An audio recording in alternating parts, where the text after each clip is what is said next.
বন্ধুরা, আজকে হবে ভোলা মাছের ঝোল। এই দেখো, এখানে আমি রান্না শুরু করে দিয়েছি।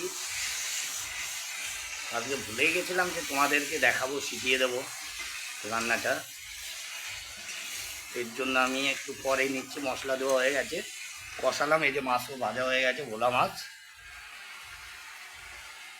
আজকে ভোলা মাছের ঝোল হবে।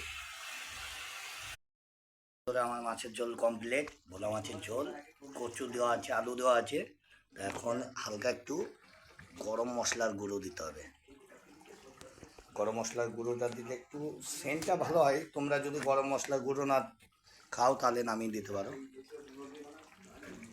কেননা আমি ভালো লাগে সেন্টটা।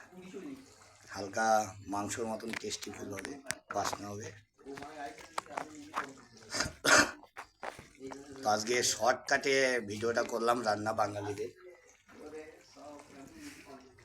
এটা মেয়ে বা ছেলে সকলেই এই আমার উপায়ে রান্না করতে পারো, কিন্তু আমি ঝোল খাই না।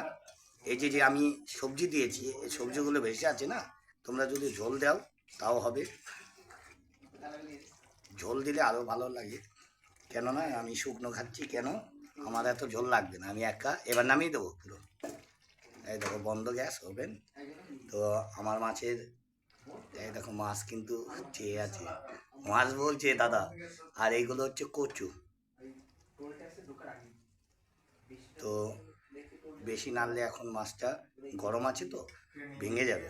ভেঙে যাওয়ার ভয় থাকে, এর জন্য আমি তোমাদেরকে দেখাচ্ছি। কালারটা দেখো, একদম মাংস মাংস যেরকম রান্না করো। আমি কিন্তু আজকে পেঁয়াজ দিইনি, পেঁয়াজ বাদে। যারা পেঁয়াজ খাও না তাদের উদ্দেশ্যে আজকে পেঁয়াজ বাদে রান্না করলাম। পেঁয়াজটা দেবে না, একদম ঘরোয়া পদ্ধতি।